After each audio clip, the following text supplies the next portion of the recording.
Hello everyone, I'm Jonald T. Bagasina, taking Masters in Philippine Studies, specializing in Philippine Foreign Relations at the Asian Center, University of the Philippines, Diliman.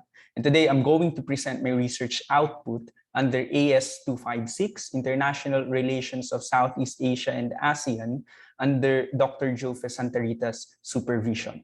The title of my research output is Managing Transnational Terrorism in Southeast Asia, the Case of Trilateral Cooperative Agreement. My discussion would cover the following subtopics. First, I'm going to discuss transnational crimes and terrorism in Sulu-Celebes Seas.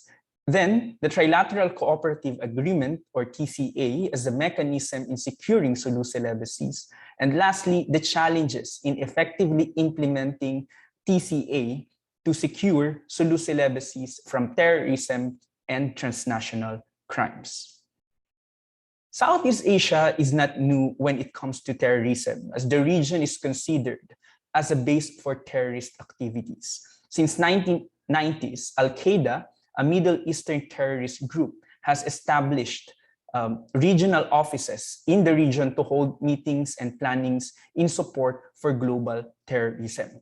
The Manila Cell, which was organized by Osama bin Laden's brother-in-law, became the host in planning for the Bujinka plot, or the plan to bomb 11 airlines during early 1990s, as well as the planned assassination of Pope John Paul II during his visit in the Philippines.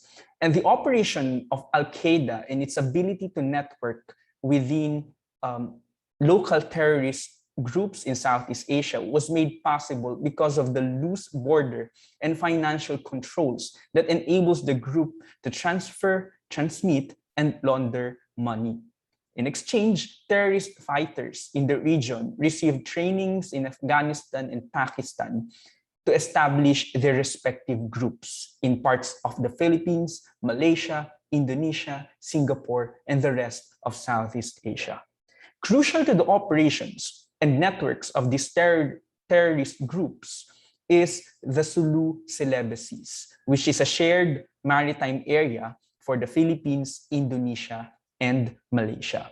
As shown in the presentation, here are some of the active terror groups operating within the region.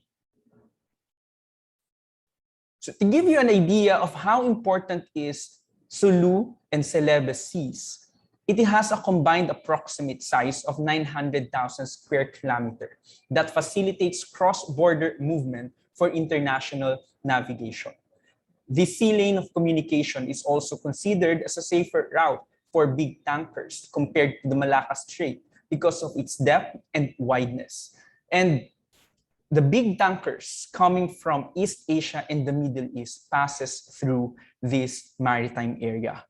By estimate, more than 100,000 of ships carrying 55 million tons of cargoes, as well as 18 million passengers, pass through this lane of communication every year. That generates around $40 billion worth of trade. And it is also considered as a vital sea lane of communication for the Philippines' energy security, as 70% of its coal imports, largely coming from Indonesia, passes through this maritime area. On the other hand, Sulu-Celebes Seas are considered as most dangerous maritime areas in the world, as organized crimes such as sea robbery, piracy, kidnap for ransom, smuggling, among others, done by terrorist groups in the area, particularly of Abu Sayyaf, which is largely active in the Philippines and has deep connections to other groups in Malaysia, Indonesia, and the rest of Southeast Asia. So as recorded, 41% of world's piracy from 1952 to 2012 occurred in Southeast Asia, primarily in Sulu-Celebes Seas. And most of the time, Abu Sayyaf group is involved in these operations. So Abu Sayyaf in 2014 even pledged allegiance to ISIS, a global terrorist organization, in 2014 to establish a wilaya or its province in the region. From 2016 to 2019, there have been 29 incidents of abductions of crews that were recorded. And as late as 2020, there was an attempt by ASG to hijack a vessel in parts of Tawi-Tawi. This goes to show that Sulu-Celebes Seas are hotspot for transnational crimes, and it makes this area a dangerous maritime area, not only for the Philippines or for Southeast Asia, but for the rest of the world in terms of trade and other economic activities. Aside from the transnational crimes committed within this maritime area, it is also a vital area for the transit of terrorist fighters from different parts of the region. So as shown in my presentation from the defense post, this is a map that shows how Sulu-Celebes Seas facilitates the transfer of fighters from Malaysia, Indonesia to the Philippines and vice versa. So Jamaya Islamiyah, one of the dominant terrorist groups in Indonesia and Singapore, is using this maritime area as a passageway to reach training camps in the Philippines and connect with other terrorist groups there, such as the Abu Sayyaf. According to Professor Romel Banlawi, in a report by ZAM in 2018, after Marawi siege, more than 100 of terrorists entered Mindanao using the following routes. So from Indonesia, they are using Manado, then to Sangihe Islands, then to General Santos, and the rest of Mindanao Island. Another route is from Manado, going to Tlaud Islands, and then to the Davao region. In the side of Malaysia, terror groups are using Sandakan, going to Sabah, and then Tawi-Tawi Island to Zamboanga and the rest of the Philippines. In eastern part, they are also using Sabah, going to Mapun, Zamboanga, and then using the Moro Gulf to reach Marawi area. And then a northern route is also possibly used by terror groups from Mapun going to Palawan Island. So Sulu-Celebes Seas, aside from the transnational crimes committed by organized criminal organizations and terror groups, is also used as a transit point in connecting various groups within Southeast Asia. And because of these criminal activities and terrorist activities, Philippines, Malaysia, and Indonesia decided to enter into a minilateral security agreement that would secure Sulu-Celebes Seas from the mentioned activities. So the Trilateral Cooperative Agreement, or TCA, is a framework to secure Sulu-Celebes Seas entered by the countries mentioned in 2016. And within this agreement, the following points of engagements were committed by the participating countries. First, to conduct maritime and air patrol, to render immediate assistance, to share information and intelligence, as well as to establish a focal point and hotline of communication. There was also a sea lane corridor based on a non-prejudicial map that was established. So the model of TCA is patterned on the successful Malacca Strait Patrol established in 2004 to secure Malacca Strait from piracy and other transnational criminal activities. Aside from this, the participating countries established a maritime coordination centers to facilitate information and intelligence exchange. One in each country: for the Philippines in Bonggao, Tawi-Tawi, for Malaysia in Tawau, Sabah, and for Indonesia in North Kalimantan. So the purpose of these maritime coordination centers is for them to effectively exchange information whenever there are suspected illegal activities happening in Sulu-Celebes Seas. So 5 years since the implementation of TCA, the following developments were recorded. First, there were consistent information sharing through designated hubs from Indonesia, Malaysia, and the Philippines in order for them to synchronize their operations and to strengthen their operations within their designated areas of concern. The maritime and air patrol components were in each country hosts patrol in naval and air domains per quarter started in 2018. The purpose of maritime and air patrol is to secure that Sulu-Celebes Seas are free from illegal transfer or activities of different terror groups existing in the region. And they are conducting it synchronously per quarter. In 2019, the joint land exercise also took place to further strengthen TCA.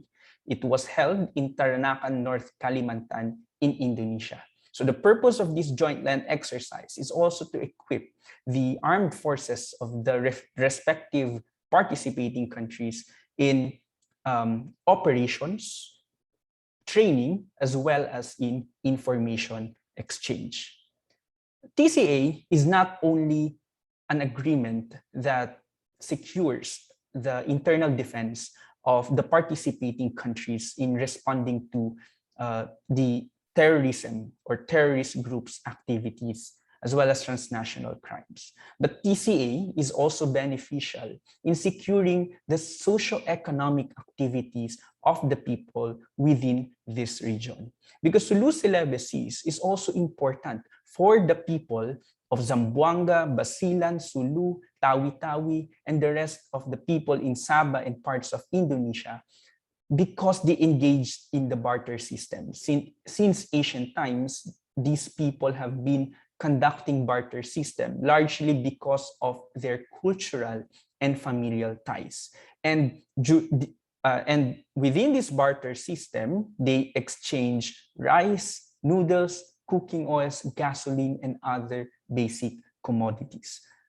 The purpose of this barter system, why it is conducted, although it was declared illegal during Cory Aquino administration, it continues to exist because remote communities are isolated from central ports of trades in the Mindanao proper and in other parts of Sabah and mainland Indonesia. The people in these islands rely on the barter system to augment their daily needs. And because of ASG or Abu Sayyaf Group's operations targeting large freight ships as well as private vessels, as well as series of terrorist crimes such as the Lahad-Datu standoff, Marawi siege, and Zamboanga siege, there have been an increase in security threat in the last decade that had caused disruption on the trading system in the region.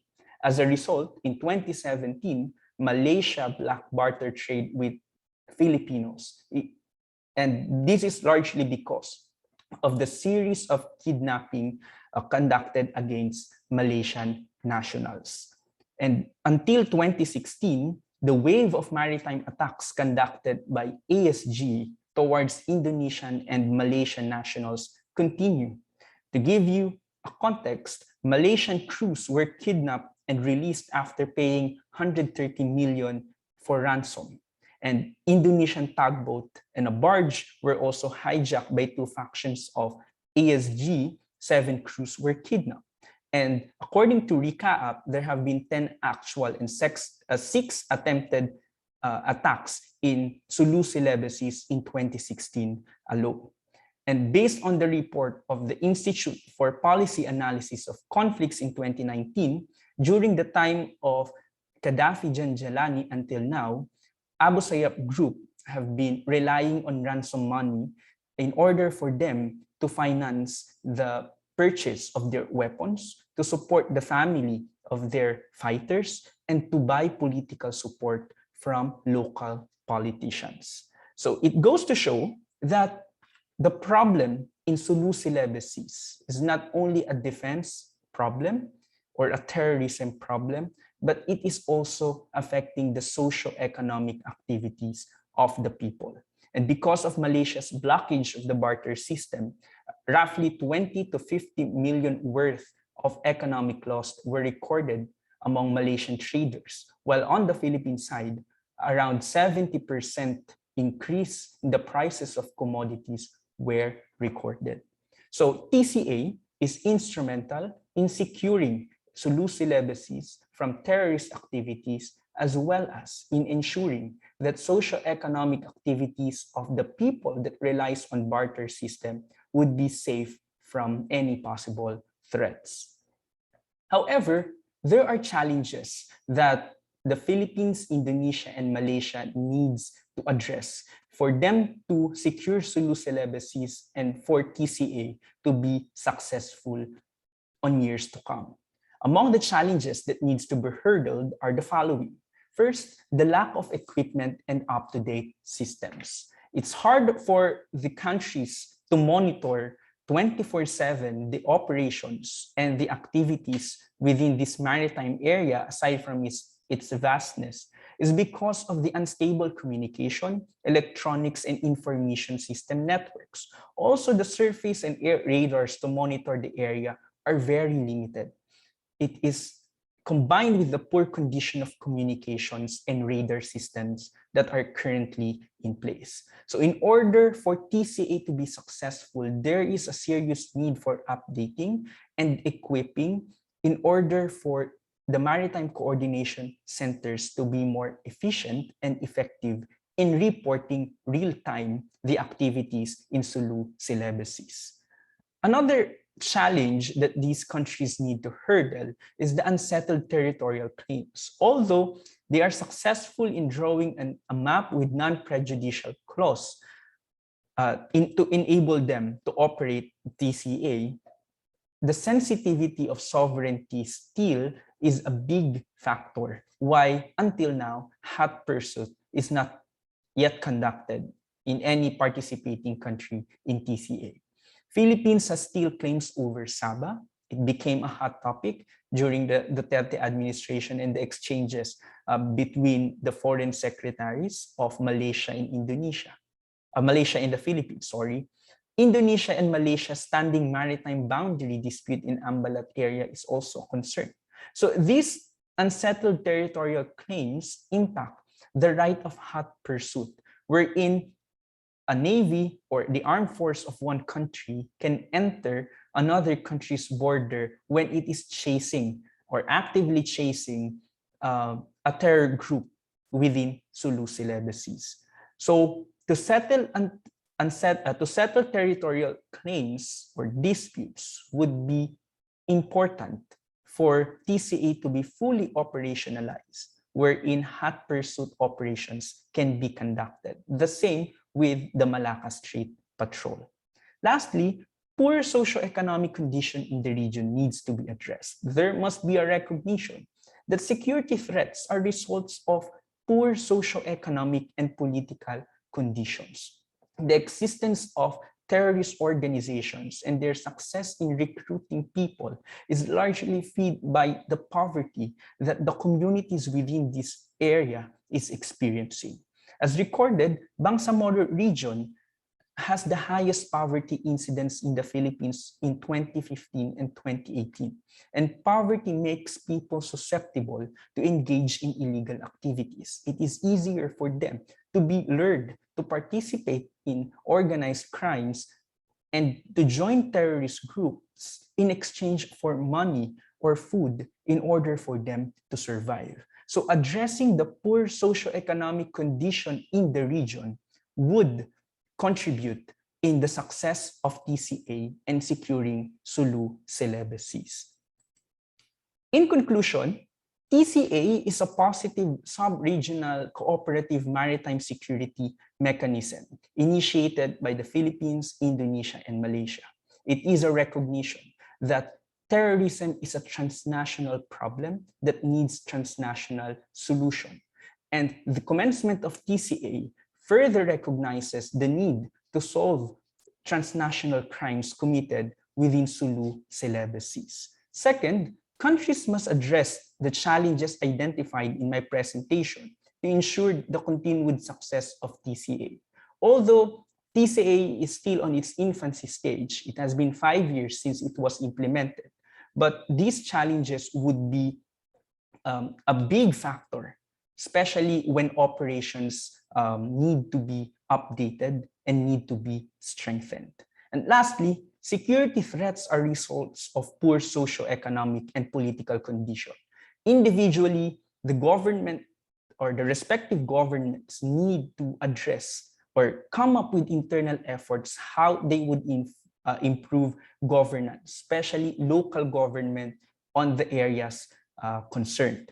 They need also to attract investors and make the region safe for business, because if people would have a stable job, they can finance their daily expenses, they can improve their quality of life, they would be less susceptible in joining terror groups and other organized crimes. And the region would be more peaceful because people need not to resort into criminal activities. That being said, TCA is a positive move for Southeast Asian countries in addressing terrorism and transnational crimes in the region.